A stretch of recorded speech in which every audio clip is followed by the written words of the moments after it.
আমরা কাকে বিশ্বাস করব? আওয়ামী লীগ গিয়ে বিএনপি আসলে কি সমস্যার সমাধান হবে? এই প্রশ্ন এখন ঘুরে ফিরে আসে। এই কনসার্নটা ভ্যালিড। পৃথিবী জুড়েই পলিটিশিয়ানদের জনগণ বিশ্বাস করতে পারে না। তারা দেখায় মুরগি কিন্তু খাওয়ায় ডাল। জনগণ বারবার প্রতারিত হয়। দেখেন আমাদের পূর্বপুরুষেরা সমস্ত আবেগ দিয়ে মুসলিম লীগ করেছিল, পাকিস্তান আন্দোলন করেছিল, তারপরে পাকিস্তান এক নতুন উপনিবেশিক শাসন শুরু করেছিল। বাঙালিরা স্বাধীন বাংলাদেশে লড়াই করলো, জীবন পণ লেখে রক্ত দিল। তারপরে স্বাধীন বাংলাদেশে পেলাম বর্বর এক স্বৈরশাসন দুর্ভিক্ষ। এরশাদকে হটালাম আর পেলাম ফ্যাসিস্ট হাসিনাকে। হাসিনাকে হটাবো, তারপরে আবারও কি সেই একই ইতিহাস ফিরে আসবে? না, সেটাকে আসতে দেওয়া যাবে না। তাহলে কিভাবে আমরা স্বপ্নভঙ্গের সেই দুষ্টু চক্র ভাঙতে পারব? খেয়াল করলে দেখবেন হাসিনার এই দুঃশাসনের বীজ লুকিয়ে আছে আমাদের সো কল্ড প্রগতিশীল সংবিধানে। এই সংবিধানই সকল দুঃশাসনের প্রাথমিক উৎস। আমি খুব বিস্তারিত আলাপে যাব না আজকে, এই আলাপটা কয়েকদিন ধরে করতে হবে। তবে আজকে আমি একটা মাত্র পয়েন্ট তুলে ধরছি, একটু মন দিয়ে শুনবেন। সংবিধানে বলা হচ্ছে প্রজাতন্ত্রের সকল ক্ষমতার মালিক জনগণ। কিন্তু আসলেই কি রাষ্ট্রের মালিক জনগণ? আপনি সংবিধান পড়লে দেখবেন এই বাক্যটির পরে সেমিকোলন দিয়ে বলা হয়েছে এই ক্ষমতা কেবল সংবিধানের অধীনে এবং কর্তৃত্বে কার্যকর হইবে। তার মানে কি? সংবিধান জনগণের, তাহলে এই ক্ষমতা কাদের, কিভাবে প্রয়োগের দায়িত্ব দিয়েছে? অর্থাৎ প্রয়োগের মালিক হচ্ছে প্রধানমন্ত্রী, সরকার প্রধান। আমরা যখন মেডিকেল কলেজে পড়ি তখন কলকাতা আর বাংলাদেশ মিলে একটা বাংলা সিনেমা হয়েছিল অবিচার নামে। সিনেমাটা আসলে কলকাতার, বাংলাদেশের কিছু অভিনেতা অভিনেত্রীকে তারা নিয়েছিল। শক্তি সামন্ত একজন খুব নামকরা পরিচালক ছিলেন। তার একটা সিনেমার ফর্ম ছিল খুব ইন্টারেস্টিং। উপকূল অঞ্চলে মাঝিদের নিয়ে, নৌকা, সমুদ্র, মাছ ধরা, এইসব নিয়ে সিনেমা। কাছাকাছি ফরম্যাট তার অনেকগুলো সিনেমায় আছে, যেমন ধরেন উত্তম কুমারের অমানুষ, অমিতাভ বচ্চনকে নিয়ে অনুসন্ধান, হিন্দিতে এটা হয়েছিল বরসাত কি এক রাত। এইসবের বেসিক প্লট একই। ইন্টারেস্টিংলি সব সিনেমার ভিলেন কিন্তু উৎপল দত্ত। অবিচারের কলকাতা ভার্সনের নাম ছিল অন্যায় অবিচার। ওই সিনেমায় আমাদের নতুন আছে না, এখনকার চ্যাংড়া ব্যাংড়া অবশ্য চেনে না, আমাদের সময় খুব একজন ভালো নাচতে পারত নতুন। সেই নতুন একটা অসাধারণ নাচ দিয়েছিল মিঠুনের সাথে, নাগর আমার কাঁচা পিরিত পাকতে দিল না। আস্তে আস্তে এখন আমার ভিডিও বাদ দিয়ে কিন্তু সিনেমার গান দেখার জন্য দৌড়াইলে হবে না। সংবিধান নিয়ে জ্ঞানের আলাপ আছে। হ্যাঁ, আগে সিনেমার আলাপটা শেষ করে নিই। নায়ক নায়িকা ছিল মিঠুন চক্রবর্তী আর আমাদের Rozina. Utpal Dutt naturally common villain, উনি ছিলেন ভিলেন। রোজিনার পর্দার নাম হচ্ছে কদম। তো এখন চ্যাংড়া ব্যাংড়া ভাবতেছে যে দাদা তো সিনেমা দেখে একদম ফাটায় ফেলছে আর কি। জি, আমি সিনেমা ভালো দেখি। উৎপল দত্তের খুব খায়, সে রোজিনারে তার বিছানায় নেবে আর কি। তো সে একটা বুদ্ধি করছে, সিরিয়াস বুদ্ধি কিন্তু। তার এক লেসপেন্সার আছে, তো তার লেসপেন্সারের সাথে কদমের বিয়ে দেবে। তো লেসপেন্সার তো মহা খুশি। উৎপল দত্ত সেই হিসাবে সব প্ল্যান করে ফেলছে। তো কদম মানে রোজিনার বাপের অভিনয় করছিল এটিএম শামসুজ্জামান। তো এখন উৎপল দত্ত তার লেসপেন্সারের সাথে কদমের বিয়া ঠিক করে ফেলছে, এটিএম শামসুজ্জামানকে কনভিন্স করে ফেলছে, সব ঠিকঠাক। এখন উৎপল দত্ত তার লেসপেন্সারকে টার্মস অ্যান্ড কন্ডিশন বুঝাইতেছে যে সে যে বিয়ে দিতেছে কদমের সাথে, কি টার্মসে। তো তার লেসপেন্সারকে বলতেছে উৎপল দত্ত, আই শোন, কদমকে তুই বিয়ে করবি, আমি শুধু মাঝে মাঝে একটু বুঝেছিস। তো সংবিধানের এই অংশটা পড়লে আমার উৎপল দত্তের সেই ডায়লগটা মনে হয় সবসময়, মানে বাংলাদেশের মালিক তোরাই, আমি শুধু মাঝে মাঝে একটু বুঝেছিস। মানে বাংলাদেশে শেখ পরিবার ভোগ করবে, কিন্তু জনগণের কাছে স্বাধীনতার একটা ইলিউশন ক্রিয়েট করবে, বিভ্রম ক্রিয়েট করবে। সেই উৎপল দত্তের মতো এইখান থেকেই আসে বইয়ের পেছনে শেখ হাসিনার বাংলাদেশ। বা আমার বাবা বাংলাদেশকে স্বাধীন করে দিয়ে গেছে, বা বঙ্গবন্ধু একটা অনিচ্ছুক জাতিকে স্বাধীনতা এনে দিয়েছিলেন, এই টাইপের কথাবার্তা। মানে এই সংবিধান উচ্চকণ্ঠে রাষ্ট্রের সকল ক্ষমতার মালিকানা জনগণের বলে ঘোষণা করলেও তা ভোগ করার সমস্ত ক্ষমতা নিরঙ্কুশ করে দিয়েছে প্রধানমন্ত্রীকে। জনগণকে নির্বাচন কমিশন নির্ধারিত পদ্ধতিতে এবং সময়ে ভোট দেওয়ার একটা অধিকার ছাড়া তার ক্ষমতা প্রয়োগের আর কোনো বিধান এই সংবিধানের কোথাও খুঁজে পাওয়া যাবে না। আবার সেই ভোট দেওয়ার সেই সামান্য অধিকারটুকু আমাদের নাই। সংবিধান অনুযায়ী সকল ক্ষমতার মালিক জনগণ হলেও আখেরে এভাবেই জনগণ শেখ পরিবারের এবং শেখ হাসিনার দাস হয়ে গেছে। এই সংবিধান নাগরিক হিসেবে আমাদের কোনো অধিকার দেয়নি। যেটুকু নামমাত্র অধিকার কাগজে কলমে দিয়েছে সেটাও নানা ধরনের কথার জালে কেড়ে নেওয়া হয়েছে। এটা জনগণের সাথে প্রতারণা।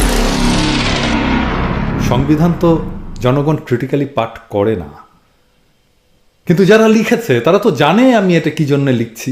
এই প্রতারণা আপনারা কেন করলেন? তাহলে এখন আমরা কি করব? আমাদের এই সংবিধান ছুঁড়ে ফেলে দিতে হবে। আমাদের একটা নতুন সংবিধান লাগবে।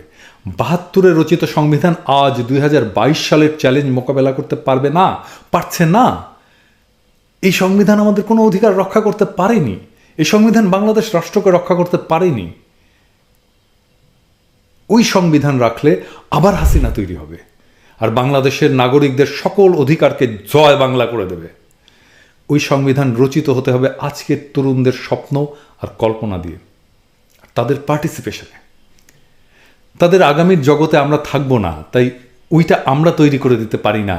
ওহে আমার ক্ষুদ্র ভ্রাতা এবং ভগিনীরা, শুনতে বুক ভেঙে গেলেও তোদের আগামীর জগতে আমরা থাকবো না, কেউই না। ওই জগৎকে তোদের তৈরি করতে হবে। সেই জগৎ আজকের চাইতে জটিল হবে। আমাদের চাইতে বেশি চালাক না হলে, বেশি কর্মঠ না হলে ওই জগৎ নির্মাণ করা যাবে না রে পাগলা। আমি ওই জগৎ নির্মাণের উপযোগী করে তোদের তৈরি করব। আমি দেখাতে পারবো কিভাবে কাজটা করতে হয়, কিন্তু কাজটা করে দিতে পারবো না। তাহলে আমার ভবিষ্যৎ পরিকল্পনা কি? আমার হেটাররা মনে করে আমার মনে হয় একটা পলিটিক্যাল অ্যাম্বিশন আছে। কথাটা একেবারে মিথ্যা না, কিন্তু আমার অ্যাম্বিশনটা কি? দেখেন, হাসিনা কেন হাসিনা হয়ে উঠতে পারল? কেন আজকের মজলুম পরে ক্ষমতায় গিয়ে জালেম হয়ে ওঠে? এর একটা প্রধান কারণ, জনগণ যাকে নেতা বানায় সে ক্ষমতায় গিয়ে জনগণের মুখোমুখি দাঁড়িয়ে যায়, জনগণের প্রতিপক্ষ হয়ে যায়। Political rulers free themselves and enslave others. তারা নিজেদেরকে মুক্ত করে আর অন্য সবাইকে দাস বানায়। জনগণের পক্ষে দাঁড়িয়ে জনগণের ইন্টারেস্টকে প্রোটেক্ট করার মতো কোনো শক্তি থাকে না। থ্যাঙ্কস টু শেখ হাসিনা এই শাসনে অদ্ভুত একটা অবস্থা তৈরি হয়েছে। আমার মতো একজন corporate executive almost full time activist হয়ে গেছে। জিয়া হাসানের মতো একজন ex army officer corporate executive বাংলাদেশের ব্রাইটেস্ট অর্গানিক ইকোনমিস্ট হয়ে গেছে। বাংলাদেশ ইলিয়াসের মতো ফাইনেস্ট অনুসন্ধানী সাংবাদিক পেয়েছে। আমরা নেত্র নিউজের মতো একটা পোর্টাল পেয়েছি। কনক সারোয়ারের মতো একজন সাংবাদিক পেয়েছি। মুশফিক ফজলের মতো একজন প্রথম সাংবাদিক পেয়েছি যে হোয়াইট হাউসে বাংলাদেশের ইন্টারেস্টের প্রসঙ্গ তুলতে পারছে। আদিলুর রহমান শুভ্রের মতো গ্লোবালি অ্যাক্লেইমড হিউম্যান রাইটস লিডার পেয়েছি যে আন্তর্জাতিক মানবাধিকার সংস্থার সেক্রেটারি হয়েছে।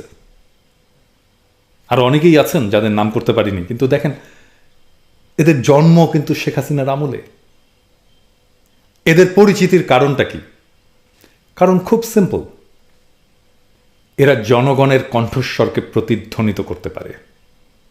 আমিও ব্যক্তি হিসেবে তুচ্ছ, কিন্তু জনগণের কণ্ঠ আমার স্বরে যখন প্রতিধ্বনিত হয়, আমি ক্ষমতার মুখোমুখি দাঁড়িয়ে আঙুল তোলার হিম্মত অর্জন করে ফেলি। এটাকেই বলে সফট পাওয়ার।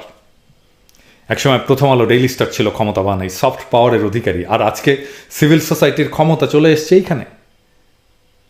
আর আমরা কেউই কিন্তু রাজনৈতিক দল করি না। রাজনীতির বাইরে এই স্বতন্ত্র অবস্থান তৈরি হয়েছে আমাদের অনেকের।